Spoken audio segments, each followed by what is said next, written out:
was just remembering. Okay, it's all coming back to me now. Uh-oh, here we go. I rolled too many ones! And today, we've actually got a great conversation topic. And this is the 5, mistakes to avoid when you're playing 40K. There's so many mistakes to be made with this game. Only 5. There's only 5 that you really got to know, though. No, these are ones that I know when I was first starting the game.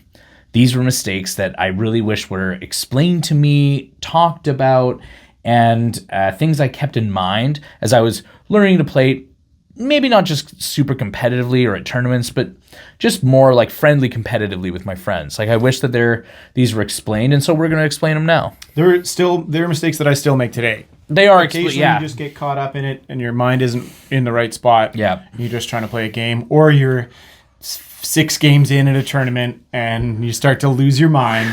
I know you got a tournament coming up.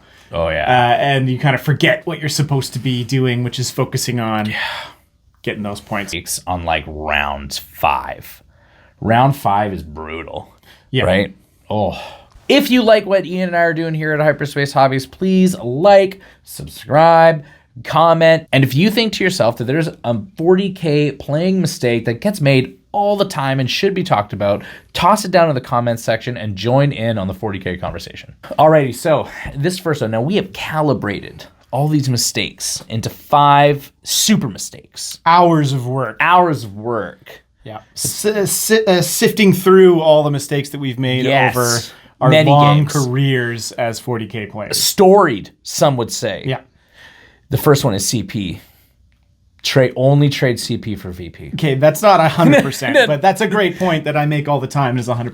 I feel like I make it, and it was mine. No, I don't think the comments are going to say differently about that. Like it was me. I occasionally have a mindset where I know I want to spend CP on something, and I get caught up in the actions of the game, and I end up spending my CP incorrectly. Oh. I have said to myself, I need to do rapid ingress. Mm-hmm. Save a CP for rapid ingress. And then after I already go, I'm paying 1 command point for Overwatch. Nope. I realize that I've spent all my CP and now I'm broke and I can't rapid ingress. I can't help myself. You got nothing in now. The game. This is a problem. Saving CP for the important things over the things that feel important at the time. Yeah, it's a really big deal. And there are ways to opportunistically spend CP. However, I think that when you have a plan on what you want to do with CP, in the instance of the rapid ingress, you needed that rapid ingress to make sure that your following turn went as planned. Yeah, right? It would have saved my game, It would have saved your game. And now you've Overwatched. Maybe you killed some stuff in Overwatch. Yep. Right? Maybe it's 1 or 2 things you killed, right? Or you dealt some damage to a vehicle or whatever. But there's probably no way that that little bit of damage that you dealt to whatever it was made up for not having that unit of, Terminators or a Dreadnought or whatever in the place you needed it to be in a turn earlier. If you have a game plan for spending your CP, stick to it. Try to stick to it. The second mistake, and I know that I have done this way too much. Yeah, I just did it in a game. So what we're talking about is not betting the whole game on a successful turn 1. And this has a couple of different things. So I'm going to talk about the more offensive version, and then you talk about what happened to you the other day. Yeah. And I'm talking about let's say my opponent, misdeployed a little bit. I can see a couple of units. I see an opportunity, right? So I have my units very aggressively deployed. Yep. Right? I move out of cover so that I can shoot units in the first turn, right? Even if I'm not onto objectives. Even if I'm not on, well, sometimes when you think to yourself, I gotta kill that. Yes. Right? You disregard everything else and you get hyper aggressive, right? And you bet the whole game on, your first turn having a crippling outcome for your opponent. Yeah. But that's probably not going to be the case. You don't always get the dice rolls. Yeah, you don't always get the dice rolls. You bet a lot on that first turn when there's a lot of game left, right? Now, what happened to you? I essentially did that. I moved all my stuff out, was very confident in what I was going to destroy, and my opponent just rolled really well for armor saves, and I essentially got nothing done and left everything out there in the open. And third, diverting from the plan. Usually, when you build a list, you build it to do something particularly specific, right? Like it wants to take, if you're taking fixed secondaries, you like want to take a certain type of fixed secondary. If you're taking tactical, you've built into your list ways to accomplish these, changing objectives, right? And your list does this one thing. You've built it to do this one thing. Don't improvise on the fly in a scenario where you don't really know the outcome. If you've built a list to do something specific, do that thing. You have a game plan, stick to the game plan because it's going to see you through on the scoreboard.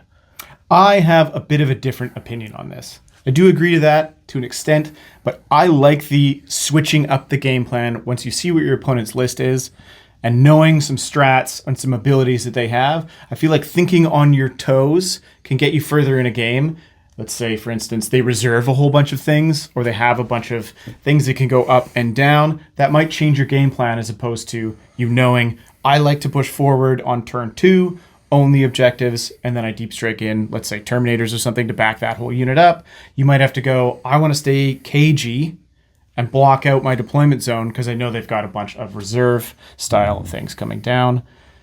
Goes further than that. If you see your opponent's list, let's say it's all close combat, that can switch your game plan up. I think thinking on your toes is important. Yeah. You know what? Yeah, I would agree with you that I think that some improvisational, decision making, like especially with a, changing battlefield and landscape, I think that being able to do that is good. But respectfully, I do disagree because I think that all in all, if you have a plan, you should stick to it. But you know what? We have a differing opinion on this particular thing. However, what we are both, I guess, trying to say here, regardless of how we're looking at this particular item on our list, is that real thought needs to be put into whatever the plan actually is. Yes. Right? So whether that plan is premeditated, like what I say, or the plan is a little bit more adaptive. Really think through what your army is going to do in this game, right? And make that a reality and then stick to that. Some armies have a really good way of adapting to every and all situations, whether it be your opponent's oppressive firepower or even their close combat. Some lists just are all comers. Yeah. And you can always focus on building a list to play this is how my game's going to go and my opponent has to deal with it, as opposed to I'm a little bit more loosey-goosey on what I'm going to be doing. I need to adapt to what my opponent's going to do and make counters to what they're pushing forward. Totally. And that's a good mindset to have. If you know your list is rock solid and you don't want to change it because there's certain things that happen, there's certain gears that turn within the design of your list, not changing your game plan is a good idea. Yeah, absolutely it is, But also thinking on the fly can be a really good idea. If you look at your opponent's list and you go, I usually sit in the back and outshoot everybody, but I might have competition here. And I want to make proper trades. So maybe I have to try switching it up, something new. We actually did have a video. You can go back and check it out. It's how to start winning at 40K is what I titled the video. And I do actually really believe in that statement. And this is about adopting a growth mindset with the game and not a fixed mindset. And this is an educational term. I am a teacher, and so I like to sometimes use these whenever they are applicable.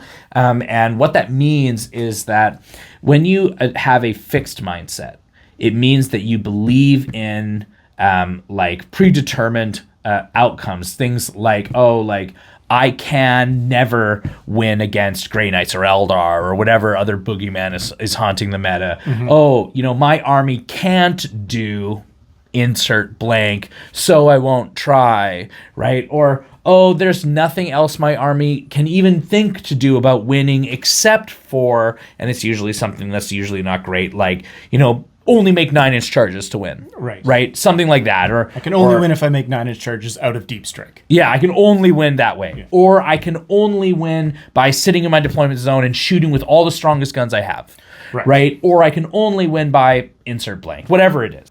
When you have those kinds of fixed mindsets, it is detrimental to the learning process because you don't actually absorb information and you don't learn from the information. Instead, you just let it kind of like bead up and like roll off of you, right? You've essentially already accepted whatever the truth of it is. The truth of it is, right? You've already accepted your truth of what that thing is. And you're not going to change your mind. When you accept and embrace a growth mindset on something, what that means is that you believe that you maybe can do it, like you can win games or you can get better or you can achieve a particular goal, right? And what happens then is you then put in I can do this, but I haven't been able to yet, right? And by inserting that word yet, what happens is your brain starts to go, okay, but like, how could I do that? Right? And you start to problem solve. And even if you make mistakes, even if things don't always work out, that's okay, because you are still trying to find the puzzle piece that fits. Yes, you're opening your mind to the possibility that there are options that might fulfill whatever particular thing you're trying to shoot for. Exactly. And with that open mind comes the ability to experiment and try new things, right? To think outside the box, to be a creative problem solver. And I see that with your Space Marine lists all the time when you're changing things up and you're going, I'm going to do Ironstorm this game. I'm going to do White Scars. I'm going to do Imperial Fists. And it just gets so varied and you go, it's still Space Marines. Yep. But the difference between one list and another list, it's a big deal. It's so huge. Good is kind of a weird term because how you use something personally is what's really going to make it good. Yeah. So being able to pick and choose the things that fit your play style is how you grow as a player. Totally. So really, I think the main thing is keep a positive mindset and experiment with your army lists. Yeah, exactly, right? There is an element of have realistic optimism about things, right? You can't be like, I'm going to take all Nurglings and it's going to be great. I'm going to kill everything. No, you won't, right? No, you won't. It'll be very annoying, but you're not going to kill a lot. And sometimes when people talk to you about, and I find this a lot when speaking with very competitive tournament players. And the very competitive tournament players are some of the best players on the planet. They really do the math. They really see what's out there, in the wider meta. But I also find that sometimes they all kind of huddle right next to the edge of that cliff. And then it just takes one guy to go, oh, I think I am going to experiment with this. And then they all go, oh, yeah, that is good. Whoa, right? But until that time comes where one of them experiments, everything else sucks. It's just what's good. Right. It gets stagnant. It gets a little stagnant until, of course, one of them jumps. It all changes because, of course, that can also be good. Yes. And then they all leap on whatever that next thing is. And it's part of if you watched our video on meta chasing, that is, it's something that kind of happens. People find success here and everything kind of migrates and shifts and the meta changes. However, something that I would encourage everybody to do is to take a look at some units that maybe you have historically thought, this isn't great, right? Or the internet says it's bad or whatever. The internet, yes. The internet says it's bad. And go, how could I use this unit with the rules of my detachment, the rules on a data sheet, right? And in conjunction with other units in my army to perform a role that I need, right? And I'll kind of end my little rant here by talking about collectively one of the worst Space Marine units, period. And that's would be Reavers, at least worst perceived units. Yeah, they're getting absolutely no play. No play.